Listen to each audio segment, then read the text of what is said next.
All right, Broken Racing family. I did this just because this is something absolutely not necessary to do to your car. I just thought it would look cool, maybe be cool, and if it works, cool.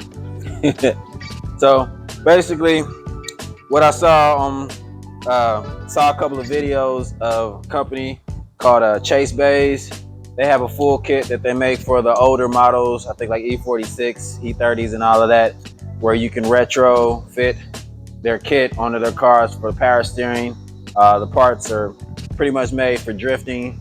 So if you want a more compact, I guess, better working system, you would take their Reservoir, and they have a complete system where you replace the cooling parts and some of the pressure lines, and the system looks good and it's a lot more efficient. So I wanted that for my car, but they don't make a kit specifically for the E90, E92. So I wanted to put one together myself, see if it works and if I can do it. All right, starting out, you have the power steering reservoir. This is pretty much how the unit is supposed to come, like this, but how I'm mounting it in my car, I had pretty much had to cut this off, and it's going to be moved to where it better fits my application. They have several different types of brackets that you can buy that if you want to do something completely different from what I'm doing, you can still do it and won't have to hack it apart to make it fit like you want it to. But you know, it's my project, doing it my way. Oh, brother, this guy stinks! As you can see, one side comes with a 10AN fitting, and that's just a straight through 10AN to 10 ORB. And then there's a special fitting that they have, is a 6AN. Let me see if I can get a little bit closer, let you guys see what it looks like.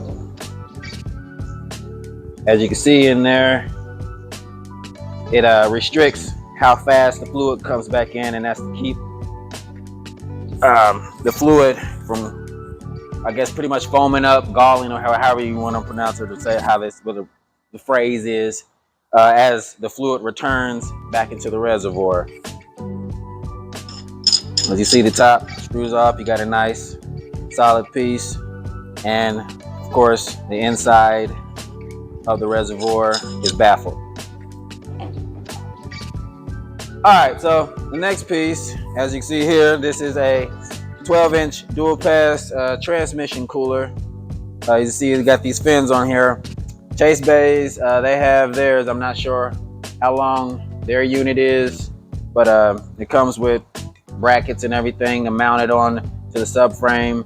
I wasn't sure if it would fit the subframe on my E92, so I didn't want to spend the extra money and get it, and then I'd have to hack that apart to make it fit.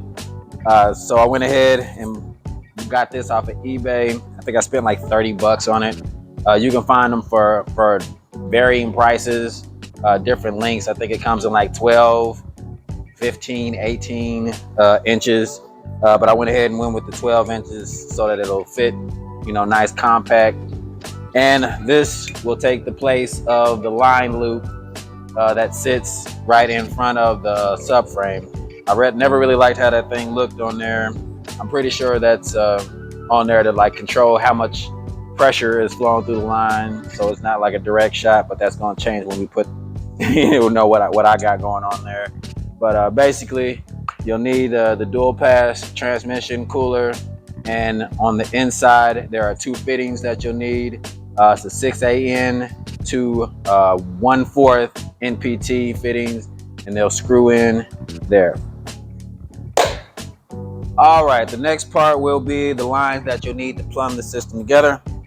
Start off with this 10AN hose. This feeds from the power steering reservoir down to the power steering pump. Line after that is your high pressure line. This feeds from the power steering pump down to the rack. You'll need a line that can handle a nice amount of pressure.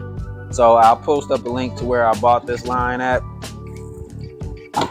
After that are the two lines that you'll need. One line feeds from the power steering rack down to the cooler, and then The longer line after that feeds from the cooler back up to the power steering reservoir. And those are pretty much the lines that you'll need. I'll try and put down the fittings that I use to plumb everything together. But if you run your system different, you might need different fittings. But the line that you'll most definitely need is your high pressure line, so that nothing blows apart. That's definitely not something you want to happen. You'll have a nice mess if it does. All right, so the last part are the fittings that you'll need to make sure everything can go together properly. Let's start with this fitting here. That is your 6AN to M16 1.5 O-ring power steering adapter port. You'll need that. It's a specific type of fitting for power steering pumps. I'll post a link where I got it from. Next fitting is this big one here. That is a 10AN to 5/8 hardline compression fitting.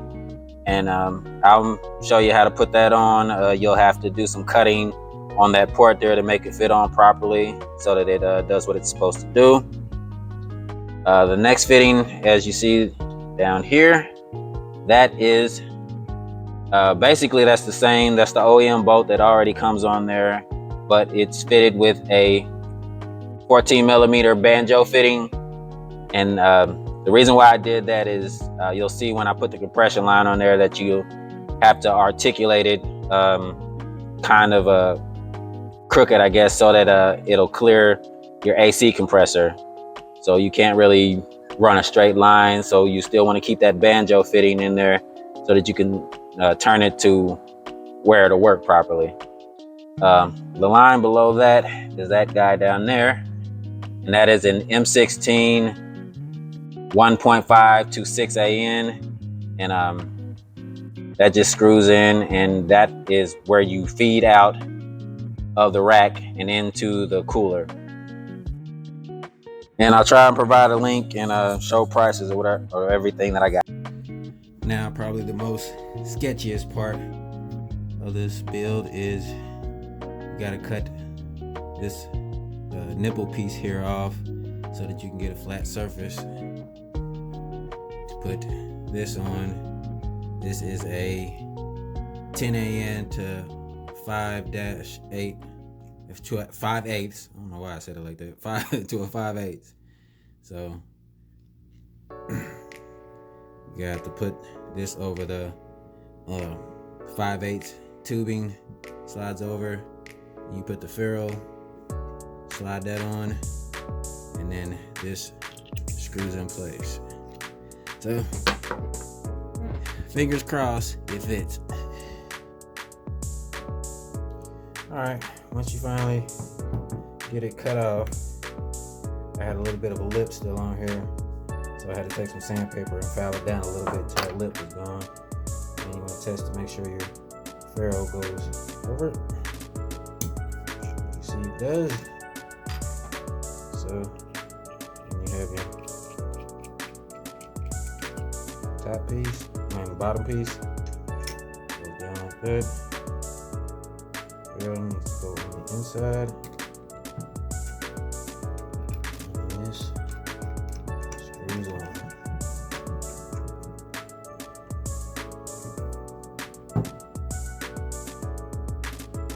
And you want to screw it up until it crushes the ferrule and it's firm in place. Alright, as you can see, it's on there firm, it's not moving anymore. So the hope is this is fluid tight. I don't think this port here is under a lot of pressure or whatever.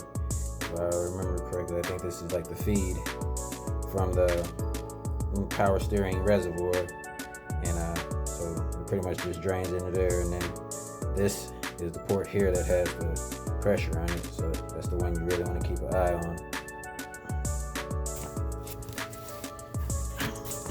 Alright, so what you're gonna do is figure out where you want to place your mounting plate at.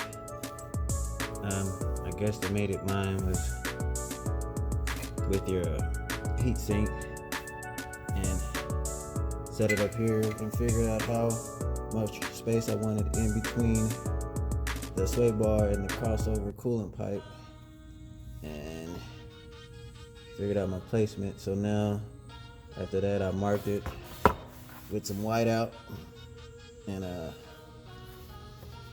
I'm gonna drill a hole in the subframe here and hopefully be able to put a bolt through there to hold this in place. That way I can work out a little bit more where I want this thing to mount exactly, because you don't want it up against anything where, you know, vibration or friction could cause a problem, and you don't want it, you know, too far out and then it's bumping into like the radiator fan and stuff like that. So that's the next part. Alright, so take the drill, roughly where you want it.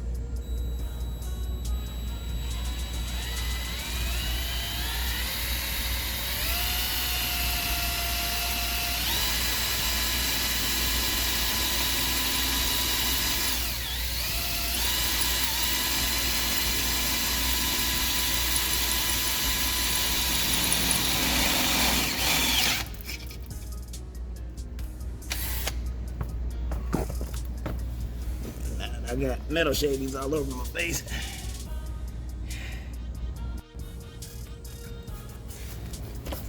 Alright, so once you made your hole, come back here. See if your bolt will go through.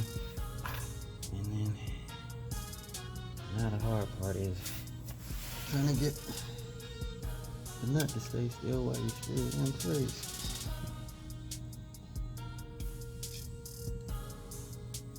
Small hole right here, you should be able to get in there and put some tension on the bolt.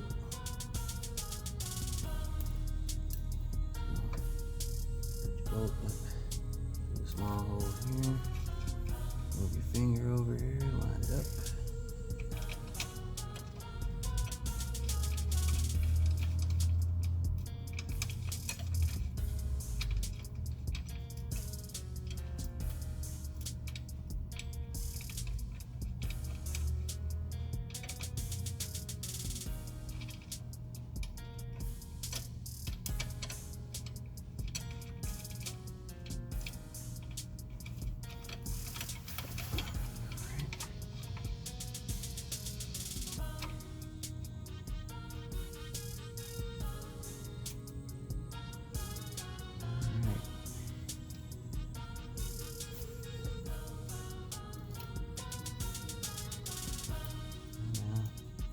Firmly in place. Now you gotta work out getting the second one in place over here. We'll do that next. Alright, now the next part is take your second plate and cooler, and now that one side is set in place, you can pretty much figure out where you want it at as far as spacing goes, and kind of line it up where you want it to be at, and then break out your whiteout and make another mark.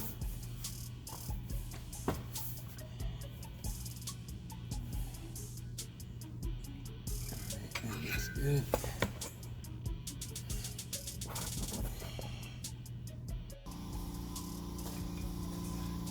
Well, after you get finished figuring out where you want to mount the tabs on the frame, I would say just take it, spray paint it, cut it, because mine, it was sticking out a little bit, so cut it to fit, clean it up, and then get ready to mount it onto the car. That ought to be fun.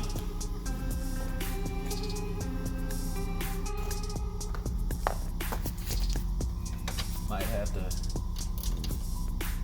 move the coolant crossover pipe out the way so that you can reach both holes.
All right, should look something like that when you get done.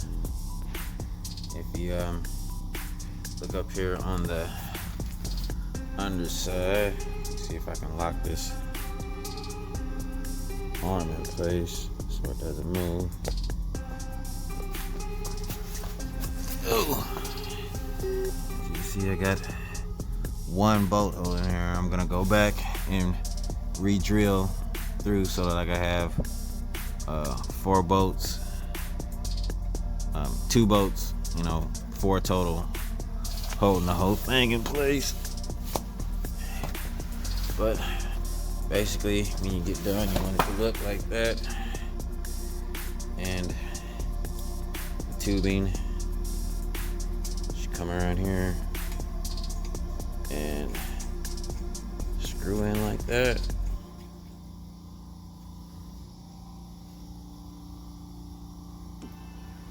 Yep.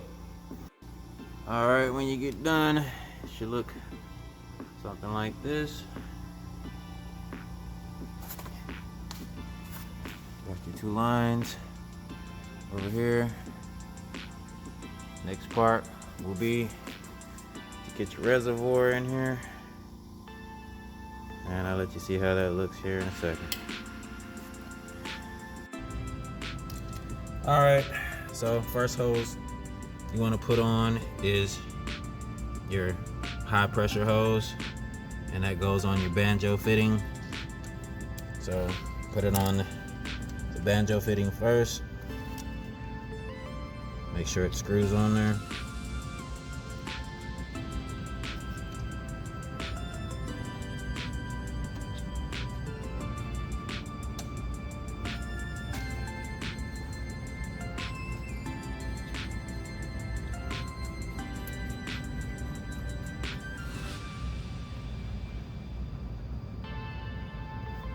Don't have to tighten it down fully, and then flex it over to the high pressure out on your pump.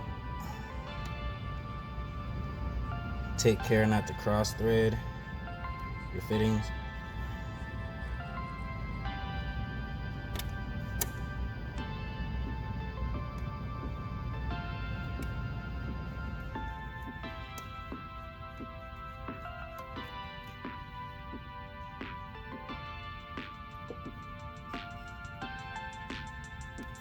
And once you get both of them on there, then you can tighten them down.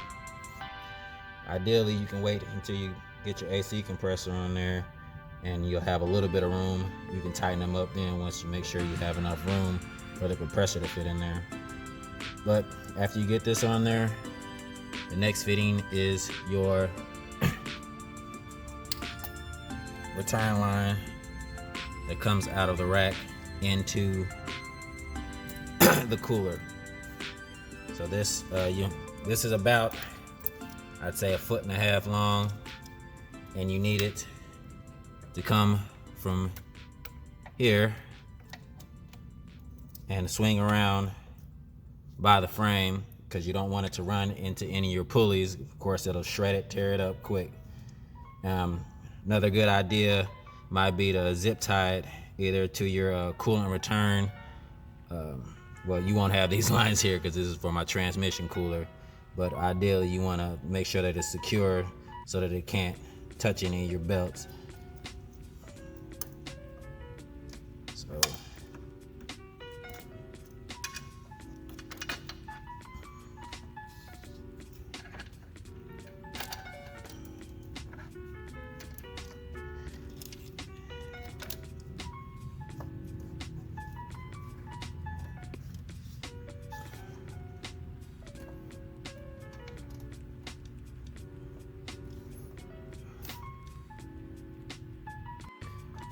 once you get it on there, you can tighten this in. Another tool to think about getting are a set of bicycle wrenches. These things are, lifesavers. Pretty much invaluable. They're really thin, so you can fit in tight places and still tighten things down. So, hit up Amazon, get you a set of these. So, they've saved my butt several times. Next, you want to put in the feed line from the power steering reservoir goes down into the pump there. I'm gonna make sure it's turned so that it comes up and around and then feeds into the reservoir here, about here. I'll show you when I put the reservoir on there, but this is about where you want it to be at.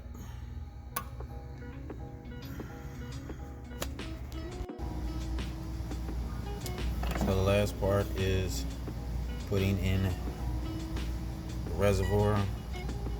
So you want to start by putting in the feed line.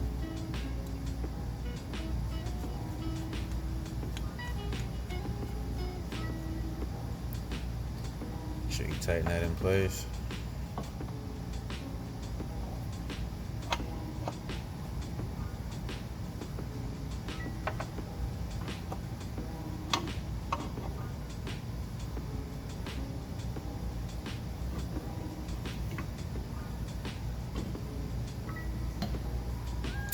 Mounting bracket.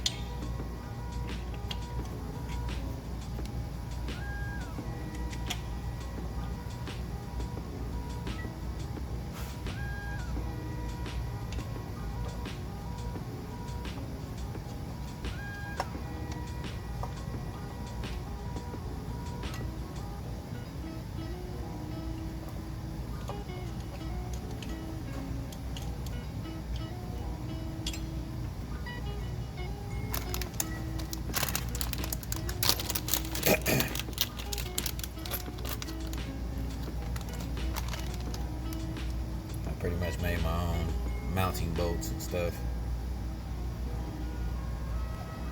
Get everything in place loosely before you tighten it down.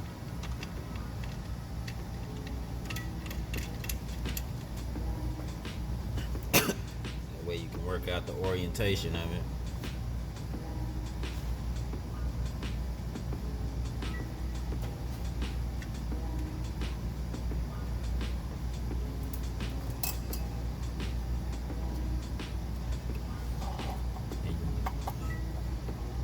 Then you got your return line here.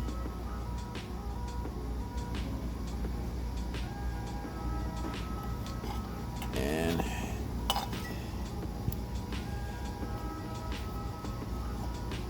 screw it up into here.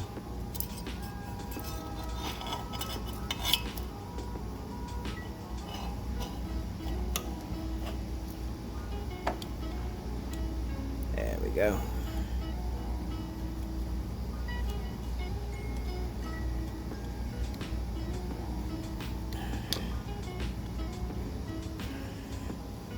Like I said, make sure everything is where you want it to be at before you tighten everything down 100%.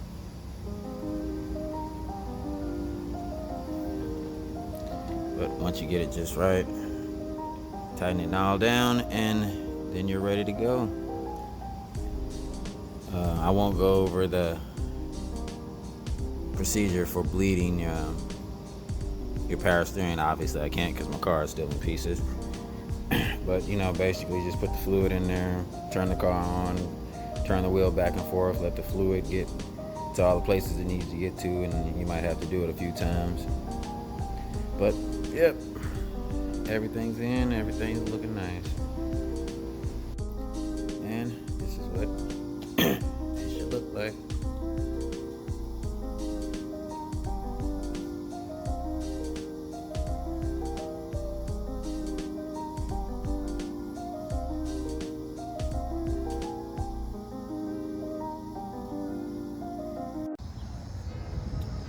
Well, that's it for this video. Got all the power steering stuff in. Car is pretty much 100% ready to go together. Just waiting for a few more odds and ends. Some seals for the radiator hoses. I need a T-bolt clamp for the intake pipe. So that'll probably be here next week sometime. Still, the main thing that I'm waiting for that's holding everything up pretty much is the Next is wiring harnesses. They said 4 weeks. That was like 2 weeks ago. So maybe, fingers crossed, 2 more weeks, we'll have it. But yeah, so that's where I'm at. That's what we're waiting on. That's what we're doing.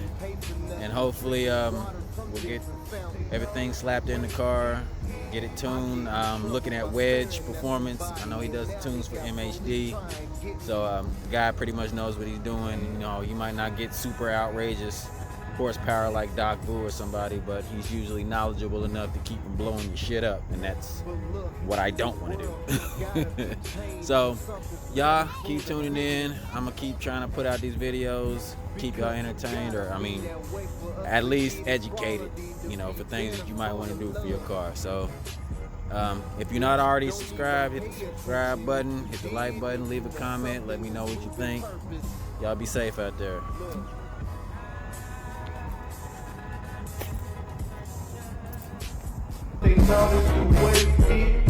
Man, it ain't, now it is something.